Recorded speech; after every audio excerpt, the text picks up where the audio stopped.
हरे कृष्णा कृष्ण कृष्ण हरे हरे, हरे राम राम राम हरे हरे।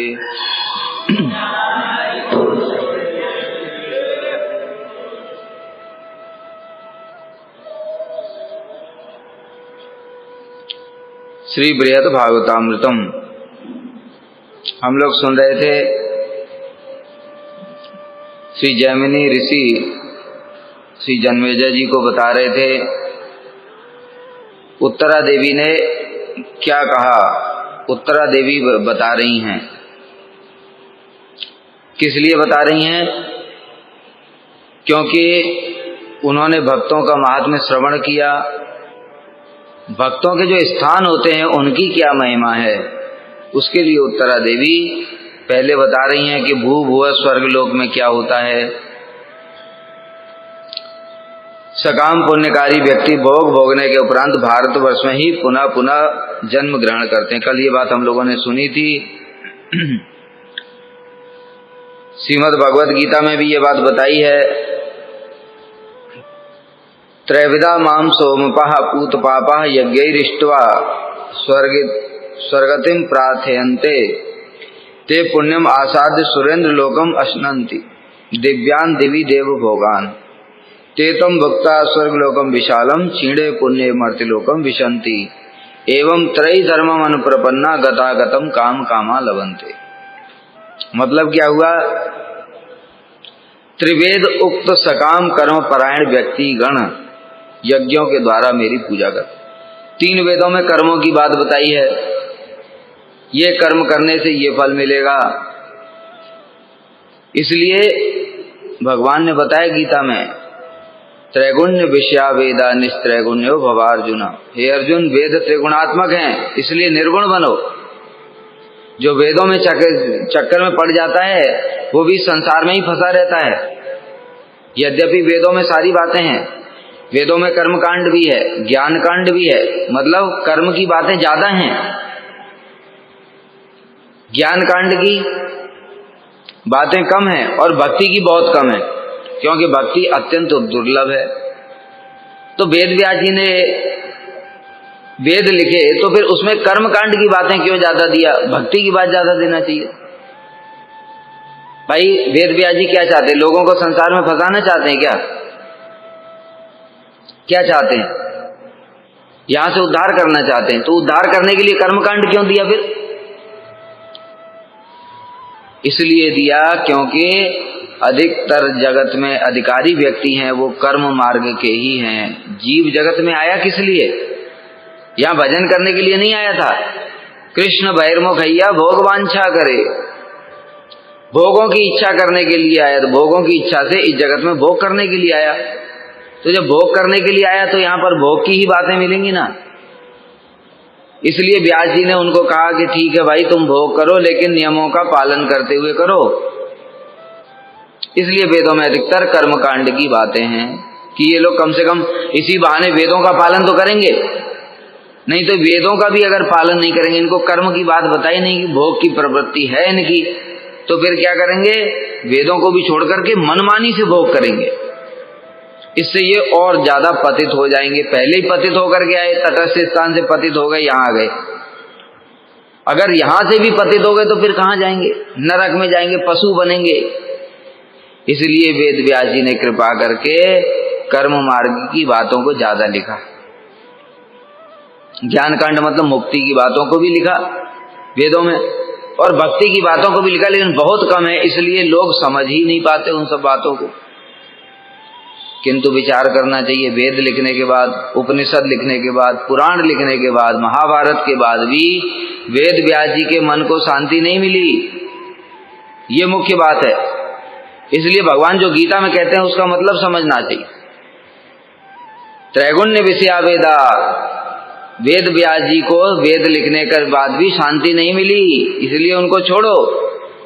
फिर क्या करो? निस्त्रैगुण्यो भवा अर्जुन, निर्गुण बनो। निर्गुण क्या है? श्रीमद् भागवतम। तब नारद जी आए, वेद व्यास जी बद्री का आश्रम में बैठे हुए थे सरस्वती नदी के किनारे। उसी समय वहां पर नारद जी आए, व्यास जी ने प्रणाम किया और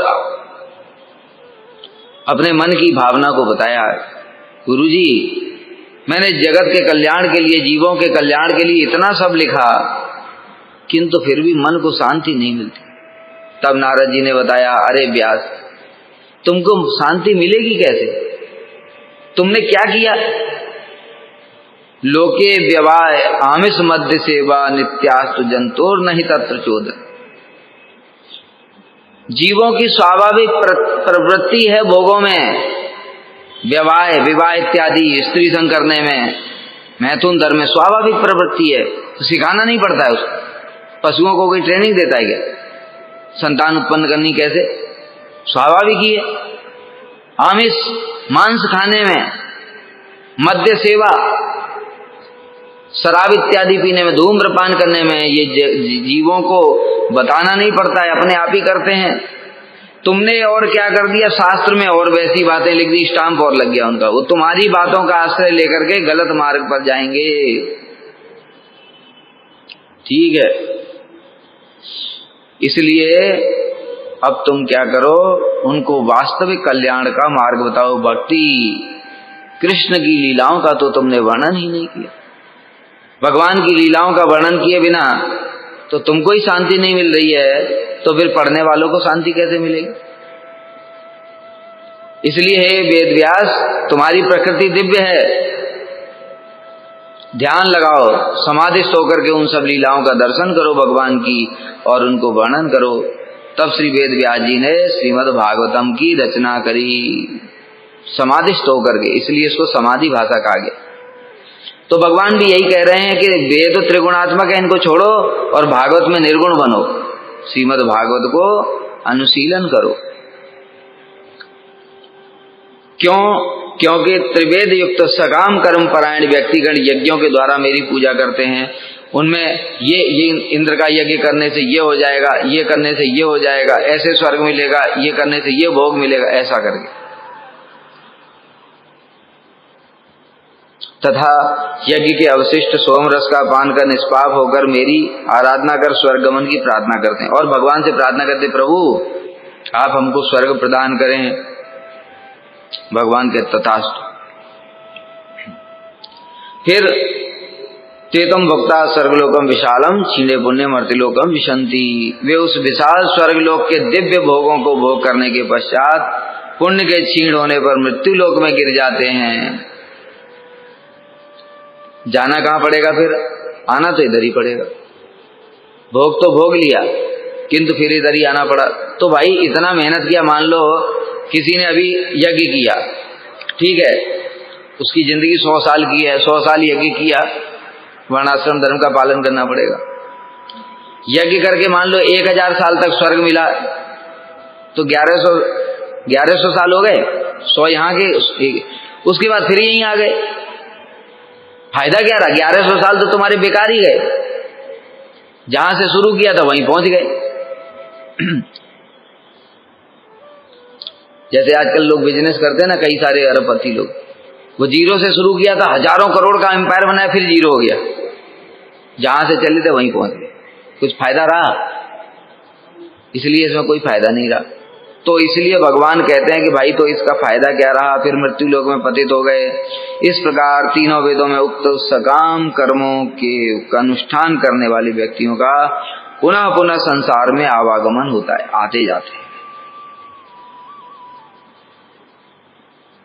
और भी बताया भगवान ने गीता में 8वें अध्याय में, आ ब्रह्म भुवनालोका पुनरावर्तिनो अर्जुन मामुपेत्ति तु कौन्ते पुनर्जन्म न विद्यते। यहां से ब्रह्मलोक तक सभी पुनर्जन्म वाले हैं, पुनरावृत्ति वाले हैं। मतलब ब्रह्मलोक मतलब क्या? सत्यलोक, जो ब्रह्मा जी का स्थान है।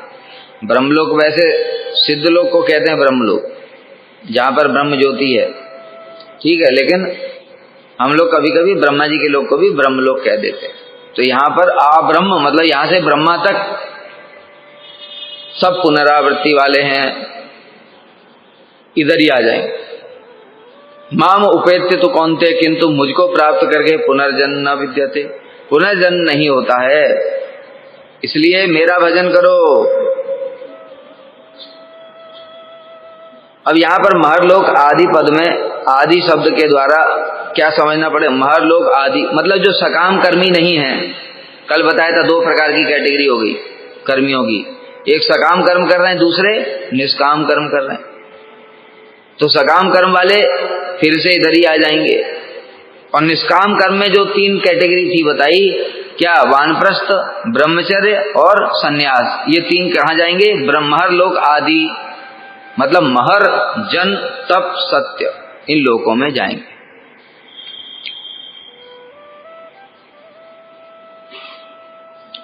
केचित अर्थात निष्काम स्वधर्म परायण ब्रह्मा पद के योग्य अधिकारियों का यदि ब्रह्मा के मुक्त होते समय जैसा वैसा अधिकार रहता है तब वे भी ब्रह्मा के साथ मुक्त हो जाते हैं। मतलब क्या बता रहे हैं? अब जब महाप्रलय आती है, महाप्रलय मतलब ब्रह्मा जी की भी उम्र खत्म हो गई। अब ब्रह्मा जी समस्त जीवों के साथ में कारणोदकसाई विष्णु में प्रवेश करते हैं। उस समय क्या होता है कि जो ब्रह्मा जी हैं, कौन से ब्रह्मा? दो ब्रह्मा भी दो प्रकार के होते हैं, एक कर्मी ब्रह्मा और एक भक्त ब्रह्मा। ठीक है, 100 जन तक वर्णाश्रम धर्म का पालन करने से ब्रह्मा पद मिल जाता है। ब्रह्मा जी बन गए, लेकिन वह ब्रह्मा बनकर भी वो कर्म में ही लगे हुए हैं। ये सृष्टि ऐसे होनी चाहिए, वो ऐसी, लेकिन वो कुछ दूसरे ब्रह्मा होते हैं, ये कर्मी ब्रह्मा है। इनके लिए ही बताया भगवान ने, आब्रह्म भुवनालोका पुनरावर्तिनो, ये ब्रह्मा नीचे आ जाएगा। महाप्रलय के समय कारणोदकसाई में प्रवेश करेंगे, फिर से जब कारणोदकसाई विष्णु फिर माया के प्रति ईक्षण करेंगे, फिर सृष्टि चालू हो जाएगी। जब फिर सृष्टि चालू हो जाएगी तो ये ब्रह्मा भी फिर से पृथ्वी पर जन्म लेंगे। मतलब क्या फायदा रहा भाई?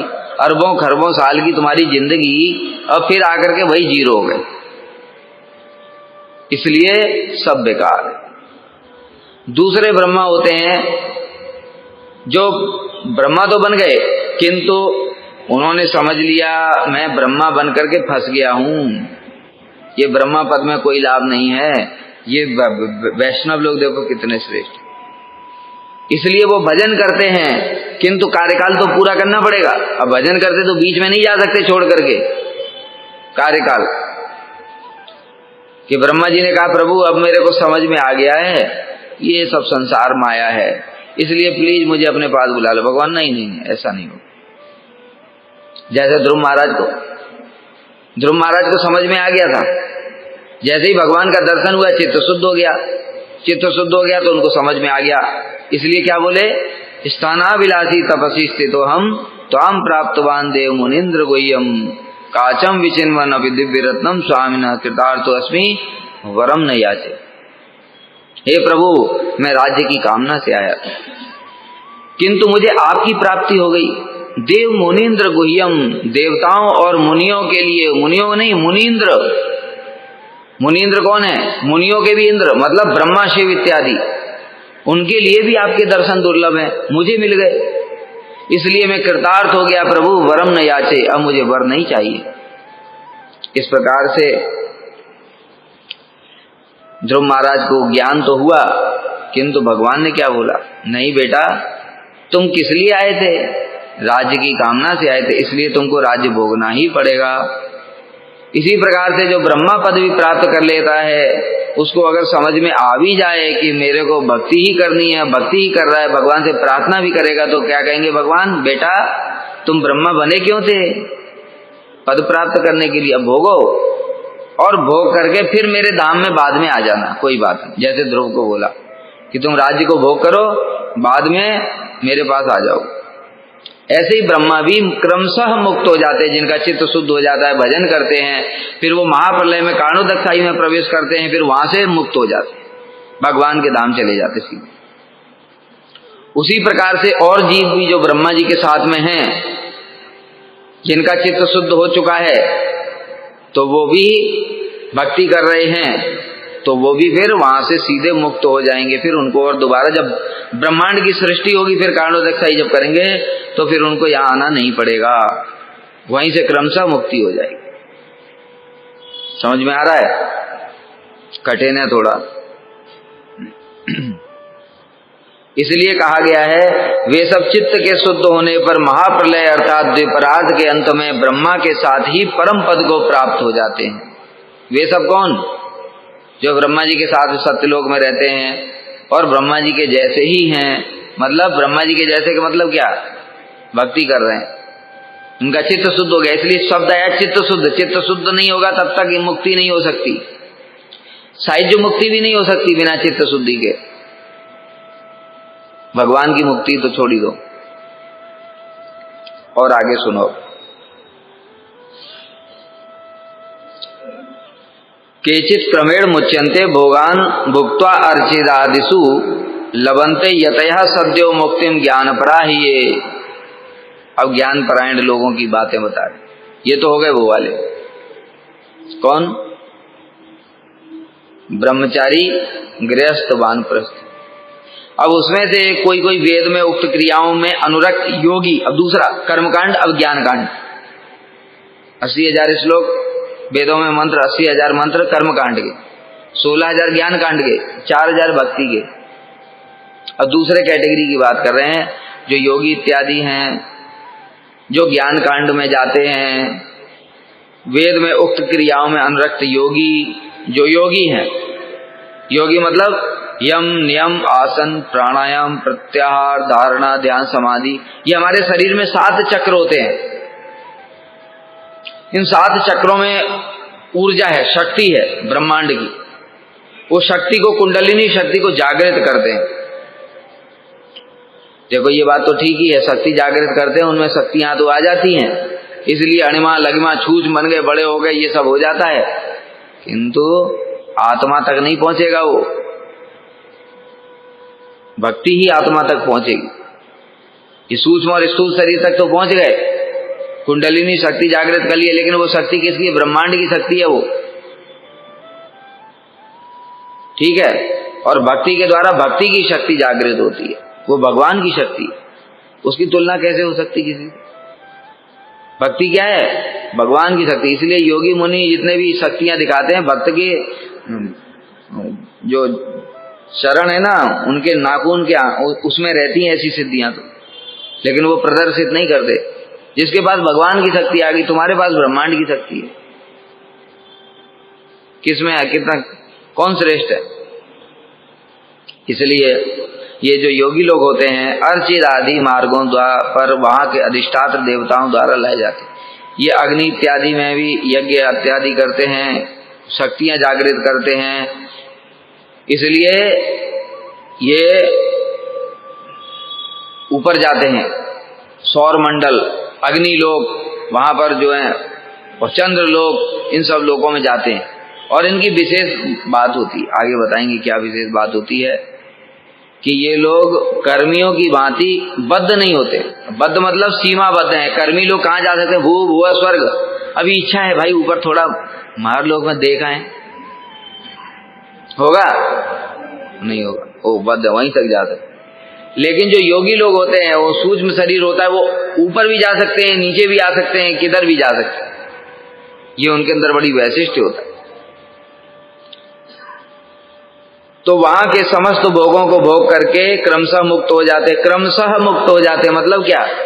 इसको पढ़ करके ये मत समझो कि सब मुक्ति हो जाएंगे। कर्मी भी मुक्त हो रहा है, फिर योगी भी मुक्त हो रहा है, सब मुक्ति हो रहे हैं, तो फिर भक्ति करने से फायदा क्या? फिर तो कह रहे हैं कि शास्त्रों में वर्णन है, मुक्ता नाम अपि शुद्धा नाम नारायण परायण सुदुर्लभ प्रशांतात्मा, करोड़ों में एक होता है। तो यहाँ तो देख रहे सभी मुक्त हो जाते हैं। एक शब्द लगा दिया, क्रमशः।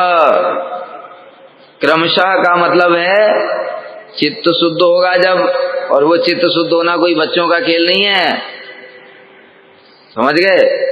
उसी में करोड़ों जन्म भी बीत सकते हैं, अनंत जन्म भी बीत सकते हैं, कुछ भी हो सकता है, फिर इसी में घूम सकते हैं दोबारा। कुछ अपराध किया, फिर कर्म चक्र में आ गए, खत्म। इसलिए इनको बताया संपूर्ण वैराग्य और ज्ञान परायण यति अपनी देह के समाप्त होने पर तत्क्षणात् मुक्ति प्राप्त करते हैं। संपूर्ण वैराग्य और ज्ञान परायण, इन लोग क्या बताया? जिनका वैराग्य पूर्ण हो गया है, अब उनकी चित्त शुद्ध हो गया है, ठीक है, उनके हृदय में ज्ञान भी प्रकाशित हो गया है, लेकिन वो ऊपर के लोकों में रहेंगे। अब वहां से जब सीधे साहिज्य मुक्ति में चले जाए, उनका ये प्रोसेस, ठीक है। केचिद योग पराह, केचित का अर्थ है वेदों में उक्त क्रिया करने वाले योगी गण। अर्ची का मतलब है अग्नि अभिमानी देवता। आदिपद से शिशुमार चक्र मतलब सौर मंडल, जो सौर मंडल है ना, सूर्यलोक सौर मंडल, वहां पर जाते हैं। जैसा कि श्रीमद् भागवत में बताया सुखदेव गोस्वामी ने, कर्मी आदि लोगों की गति की भांति योगियों की गति सीमाबद्ध नहीं है। कर्मियों की गति सीमाबद्ध है, भू भुवा स्वर्ग, बस, इससे ज्यादा इनके लिमिट में बाहर नहीं जा सकते। योगी त्रिलोक के बाहर और भीतर इच्छा अनुसार आ जा, मतलब स्वर्ग के बाहर भी जा सकते हैं, महर्जन लोग, तप लोग इत्यादि में, और भीतर भी आ सकते हैं, भू भुवा स्वर्ग में भी आ सकते हैं, तीनों जगह। उनका शरीर वायु से भी अधिक सूक्ष्म होता है, बताया ना, ये सब कुंडलिनी शक्ति जागृत कर लेते हैं तो सूक्ष्म शरीर हो जाता है। जितना सूक्ष्म शरीर होगा उतना ज्यादा शक्ति होगी उसमें। इसलिए देखो, हम लोगों में शक्ति है लेकिन भूतों में शक्ति हमसे ज्यादा है। भूत योनि बड़ी पाप योनि है, इस बात को समझो। जो इतने पाप करता है, जिसने आत्महत्या कर लिया अथवा कुछ ऐसा काम किया कि उसको अभी दूसरा शरीर लायक भी नहीं है, दूसरा शरीर उसको मिलेगा नहीं, तो भगवान उसको भूत योनि में डाल दिया। अब भूत योनि में डाल दिया तो वो खाने पीने के लिए तड़प रहा है, उसका अभिमान शरीर में ही है। वो जो पुराना वाला शरीर था वो तो जला दिया, ठीक है। मान लो कोई व्यक्ति है, वो व्यक्ति मर गया, उसका नाम था रामदास, वो मर गया, अब मर के भूत बन गया।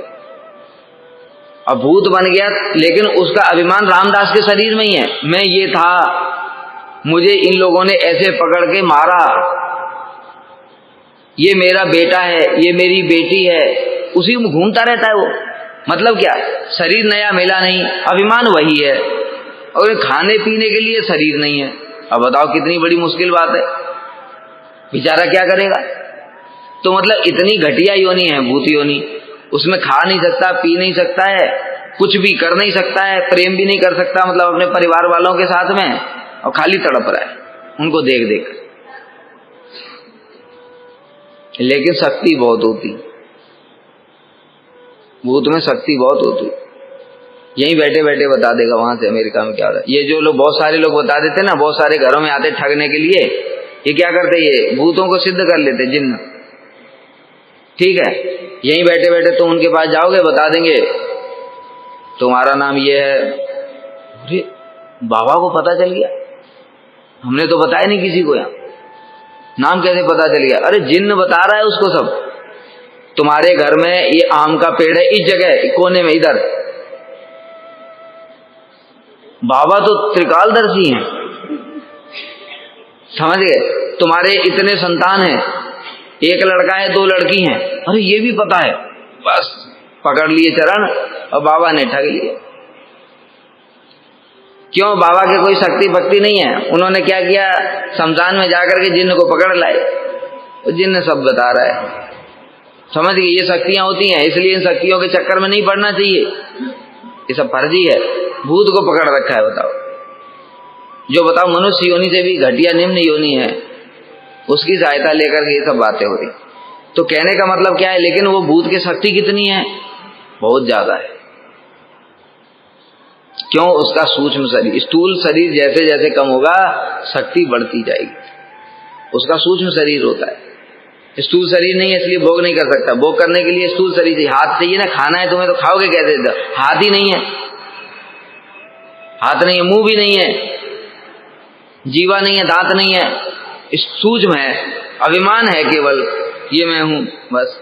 तब वो क्या करता है, फिर खाने पीने के लिए दूसरों के स्थूल शरीर में घुस जाता है, घुस करके तब वो खाता पीता मौज लेता है, समझ गए। इसलिए भूत दूसरों के शरीर में घुसते हैं, नहीं तो उनको जरूरत नहीं है, उनकी शक्ति तो मनुष्यों से बहुत ज्यादा है, लेकिन खा भी नहीं सकते, कुछ नहीं कर सकते, स्थूल शरीर ही नहीं है, करेंगे क्या। इसलिए जितना सूक्ष्म योगियों का शरीर तो और भी ज्यादा सूक्ष्म होता है, इसलिए वो लोग कहीं भी चले जाते हैं। भूत लोग भी 1 सेकंड में यहां से पहुंच जाएगा वहां दिल्ली, सेकंडों में दिल्ली पहुंच जाते।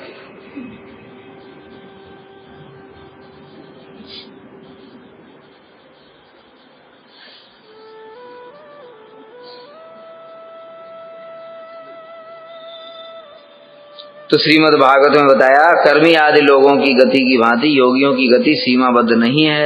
वे त्रिलोक के बाहर और भीतर इच्छा अनुसार आ जा सकते हैं। उनका शरीर वायु से भी अधिक सूक्ष्म होता है, और वायु है, वायु से भी अधिक सूक्ष्म होता है। अष्टांग योग बल के द्वारा वे देहांत होने पर आकाश मार्ग के ब्रह्मपद स्वरूप ज्योतिर्मयी सुषुम्ना नाड़ी के माध्यम से पूरा प्रोसेस बताया है। ठीक है, इसके बारे में हमको ज्यादा ज्ञान नहीं है और हम जानना भी नहीं चाहते। योगी लोग कैसे कैसे इधर मुक्ति होती है और परमात्मा साहित्य में जाते हैं। सुषुम्ना नाड़ी के भी चक्र होते हैं, चक्र वक्र को जगाते हैं वो, और सुषुम्ना नाड़ी के माध्यम से अग्नि अभिमानी देवता के निकट पहुंचते हैं। ठीक है, और कसायों के पूर्ण रूप से धुल जाने पर, कसाय मतलब जो अभी चित्त शुद्धि नहीं हुई, वहां लोक में जाएंगे, फिर वहां भी फिर योग अष्टांग योग का पालन करेंगे, चित्त शुद्ध होगा जब वहां, तब वहां से ऊपर हरि संबंधी शिशुमार ज्योतिष चक्र, ये चक्र होते हैं ब्रह्मांड के अंदर का चक्र है ये, वो एक बताया भी, ज्योतिष चक्र, फिर शिशुमार चक्र, इन सब चक्रों में पहुंचते हैं।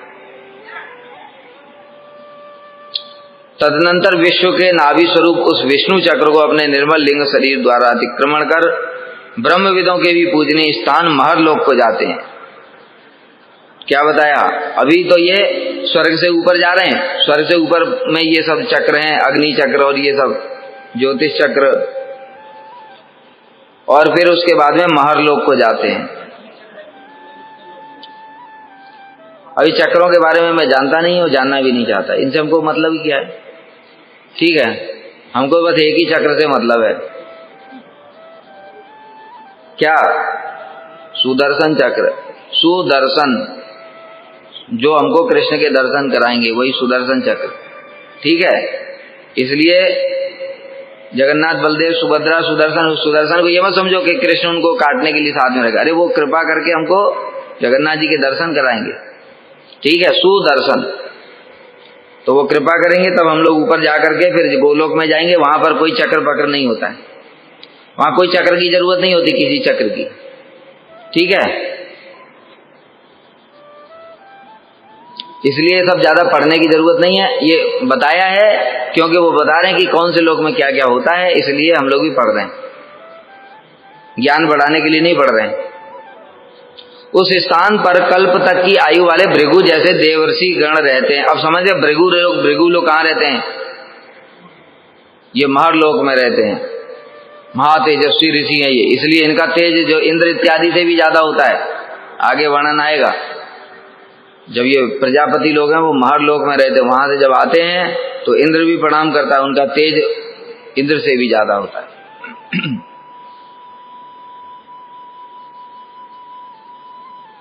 और इनकी आयु कल्प तक होती है। देखो इंद्र की आयु कहां तक है? हाँ, 71 चतुर्युग मतलब एक मनवंतर, मतलब एक कल्प में ब्रह्मा जी के एक दिन होता है। ब्रह्मा जी के एक दिन को एक कल्प बोलते हैं। एक कल्प में 14 इंद्र बदल जाते हैं, लेकिन इनकी उम्र कितनी होती है? एक कल्प होती है, मतलब 1000 चतुर्युग। 1000 चतुर्युग का मतलब क्या हो गया? इनकी उम्र 4 अरब 32 करोड़ 43,20,000 इंटू 1000। ठीक है, इनकी इतनी उम्र होती है, 4 अरब 32 करोड़ होती है।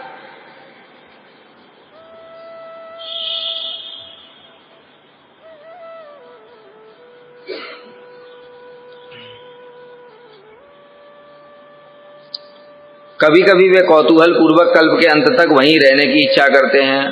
कौतूहल पूर्वक मतलब देखें जरा कल्प के अंत में क्या होता है, इसलिए वहीं रहते हैं। और कभी कभी किंतु कल्प के अंत में जब अनंत देव के मुख से निकलने वाली अग्नि द्वारा तीनों लोग दग्ध हो जाते हैं। जब कल्प का अंत होता है, देखो प्रलय कितने प्रकार की होती है? कौन कौन सी?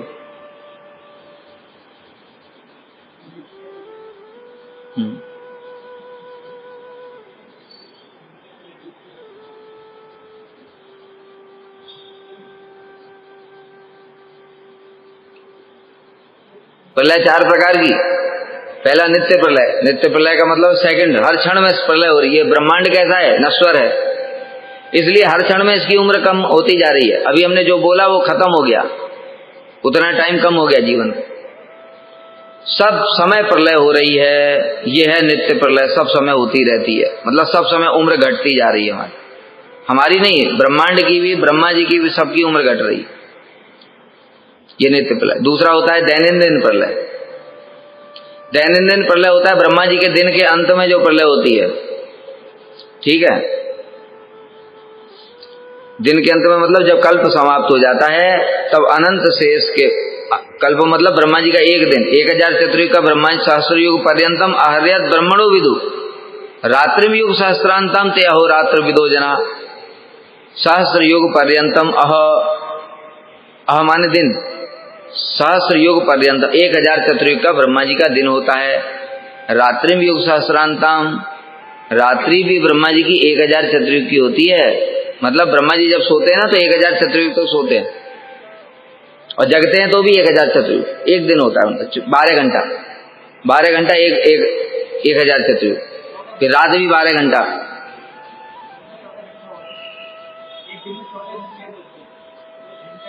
अरे 1000 चतुर्युग का दिन हुआ तो 12 घंटा, और फिर 1000 चतुर्युग की रात हुई, वो भी 12 घंटा, ऐसे मिलाकर के 24 घंटा हुआ उनका, एक दिन पूरा हुआ 2000 चतुर्युग में। दिन और रात 2000 चतुर्युग की हो गई ब्रह्मा जी की, ठीक है। तो जब रात आने वाली होती है तब अनंत देव के मुख से अग्नि प्रकट होती है। वो अग्नि में भू भुआ और स्वर्ग तीनों लोग जल जाते हैं। जब नीचे से अग्नि आ रही है तो ऊपर तक भी तो जाएगी, इसलिए महरलोक जलता नहीं है, लेकिन नीचे आग लगी, स्वर्ग में आग लगी हुई है, स्वर्ग जल रहा है, तो उसकी अग्नि की लपटें जो हैं, ताप महरलोक तक भी जाता है। तो महरलोक वाले क्या करते हैं, ऊपर शिफ्ट हो जाते हैं, जनलोक में चले जाते हैं। बात समझ में आ रही है क्या होता है?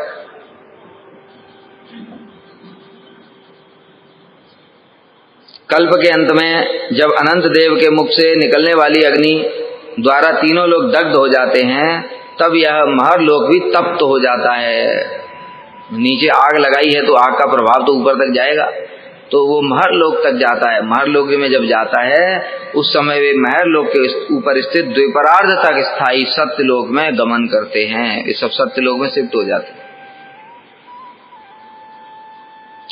वहां पर सिद्ध शिरोमणि जनों की सेवा के लिए विमान उपस्थित रहते हैं। हर एक जगह का बता रहे हैं। सत्यलोक में क्या होता है, इन लोगों की सिद्ध शिरोमणि जो पूरा सिद्धि प्राप्त कर लिया है, उनके लिए विमान उपस्थित रहते हैं। एरोप्लेन, सबके चार्टर्ड प्लेन रहते हैं। उस स्थान पर मात्र चित्त के दुख के अलावा शोक, जरा, मृत्यु, आरती, उद्वेग आदि किसी प्रकार का कोई दुख नहीं।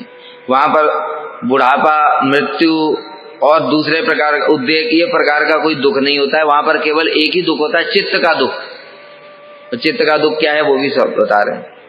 कैसा कह रहे हैं, अहो हमारे समान भगवत धर्म न जानने से त्रिलोकवासी कितना दुख भोग रहे हैं। जैसे 3 लोग जले ना, जब तो ऊपर वाले लोग सोच रहे हैं, हे भगवान अगर भजन कर लेते तो हमारी तरफ बच जाते ना, देखो इन्होंने भजन नहीं किया, क्या गति हो रही इनकी। इस प्रकार से उनका चित्त दुखी रहता है। यही दुख है और कोई दूसरा दुख नहीं है।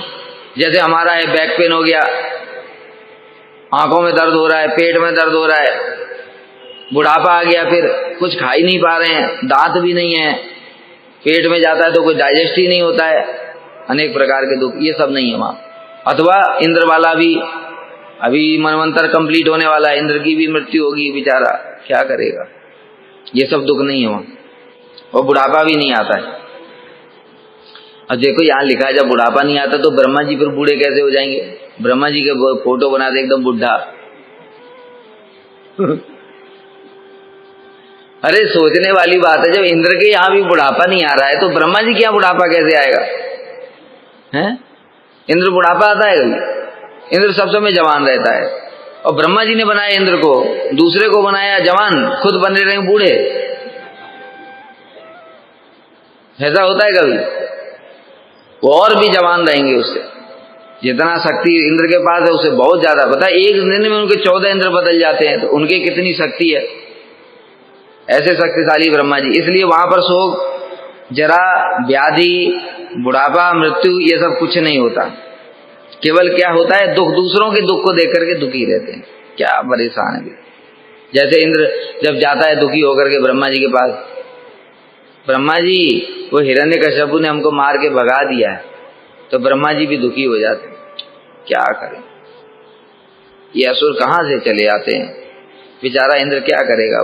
कहते भाई सांत्वना दे देते थोड़ी, कहते कोई बात नहीं, चलो भगवान के पास चलते हैं, भगवान के पास ले जाते हैं। कंस के अत्याचारों से भी इंद्र परेशान हो गए, ब्रह्मा जी के पास गए। ब्रह्मा जी ने कहा ठीक है कोई बात नहीं, चलो भगवान के पास जाते हैं। भगवान फिर उनको सांत्वना प्रदान करते हैं, ठीक है आता हूं मैं थोड़े दिनों। तो इस प्रकार से जो ब्रह्मा जी हैं वो इंद्र इत्यादि लोग जो परेशान रहते हैं उनको देख देख करके चित्त उनका दुखी रहता है, और कोई वहां दुख नहीं है दूसरे प्रकार का। ये दुख भी कैसे उदित हुआ, ये किसी वैसे कारण से उदित नहीं हुआ, ये दया से उदित हुआ। ये जैसे भक्त लोग जो होते हैं, भक्त लोग भी जैसे प्रहलाद महाराज हैं, वो देख रहे हैं जगत के दुखी लोगों को, तो उनका चित्त द्रवित होता है कि नहीं, वही है सही। अहो हमारे समान भगवत धर्म न पालन करके त्रिलोकवासी कितना कष्ट भोग रहे हैं। ये दुख यद्यपि दया से उदित होता है फिर भी चित्त को संतप्त करता है, मतलब थोड़ा कष्ट मिलता है। सत्य लोक में पहुंचने के पश्चात वह योगी निर्भय होकर अपने सूक्ष्म शरीर को पृथ्वी में मिला देता है। अब क्या कर रहा है, सत्यलोक, जहां सत्यलोक खत्म हो गया, सत्यलोक के ऊपर में फिर आवरण आ गए। अब पहला आवरण क्या आएगा, भूमि रापो अनलो वायु खम मनो बुद्धि रेव च, 8 आवरण आएंगे। पहला आएगा भूमि का आवरण, भूमि के बाद आप माने जल, जल के बाद भूमि, आप अनल, अग्नि, वायु, फिर आकाश, उसके बाद मन, बुद्धि और अहंकार। इस प्रकार से 8 आवरण आते हैं। तो जो हमारे शरीर जो है इन 8 तत्वों से मिलके बना ना, अरे और तो 24 की बात नहीं कर रहे हैं, अभी 8 की बात कर रहे हैं, ठीक है। तो अब जो हमारा जो शरीर में जो भूमि तत्व है वो जैसे ही उस आवरण में जाएगा तो भूमि तत्व वहां निकल जाएगा। अब शरीर में कितने तत्व बचेंगे, 7, वहां पर वो रहेगा, फिर वहां भी भोग हैं, समझ गए। उन आवरणों में भी और भी ज्यादा भोग हैं। भगवान के इतने अवतार हैं हम उसकी कल्पना भी नहीं कर सकते। सब आवरणों में भी भगवान के अवतार हैं। सत्य लोक में भी भगवान है, इंद्र सत्य, ये जो लोक है इंद्र का स्वर्ग लोक, उसमें भी ब्रह्म उपेंद्र रूप में भगवान रहते हैं। अभी आएगा एक एक करके, बहुत सुंदर सुंदर बातें। तो भूमि वाले आवरण में गया जब योगी, कौन सा योगी, जिसका चित्त संपूर्ण रूप में शुद्ध हो चुका है, जिसका कोई कर्म बचा नहीं है। अगर कुछ कर्म बचा है तो फिर आएगा। तो भूमि वाले आवरण में गया, भूमि तत्व तो उसमें निकल गया। अब फिर उसके ऊपर जल वाले आवरण में जाएगा, जल वाले आवरण, उसके शरीर से जल तत्व निकल गया, उसमें मिल गया, ऊपर और निकला। इसी प्रकार से अग्नि, वायु और आकाश, ये जो शरीर के तत्व है, अब केवल सूक्ष्म तत्व बचे। अब कौन से, मन, बुद्धि और अहंकार। अब मन वाले आवरण में जाएगा, वहां मन रह गया, फिर बुद्धि रह गई, और फिर अंत में अहंकार महत्तत्व इसमें जाएगा। उसके बाद बाहर निकल जाएगा ब्रह्मांड से। ब्रह्मांड से बाहर निकल करके फिर वो उधर परमात्मा साहित्य में जाकर के पहुंच जाएगा। ऐसे करके ये पहुंचते हैं क्रमशः। इसी को क्रमशः मुक्ति बताया। धैर्य पूर्वक 7 आवरणों का भेदन करता है। पृथ्वी रूप से जल को और जल रूप से अग्निमय आवरणों को प्राप्त होकर के वह ज्योति रूप से वायु रूप आवरण में आता है। वहां से समय आने पर ब्रह्म की अनंतता का बोध कराने वाले आकाश रूप आवरण को प्राप्त करता है। बताइए ये सब आवरण। इस प्रकार स्थूल आवरणों को पार करते समय उसकी इंद्रियां भी अपने सूक्ष्म अधिष्ठानों में लीन हो जाती हैं। ठीक है, कैसे होती हैं? घ्राणेन्द्रियां गंध तन मात्रा में, रसना रस तन मात्रा में, 5 तन मात्रा होती ना 5 इंद्रियों की, रूप रस गंध शब्द स्पर्श, ये चक्षु कर्ण नासिका जीवा त्वचा, इनकी त्वचा स्पर्श तन मात्रा में, कर्ण शब्द में, और कर्मेंद्रियां अपनी अपनी क्रिया शक्ति में मिलकर अपने सूक्ष्म स्वरूप को प्राप्त हो जाती हैं। ये जो इंद्रियां थी वो भी गईं और उनके जो तन मात्रा थे वो भी गए। इस प्रकार योगी पंचभूतों के स्थूल सूक्ष्म आवरणों को पार करके अहंकार में प्रवेश करता है। मन बुद्धि और अहंकार में प्रवेश करेगा।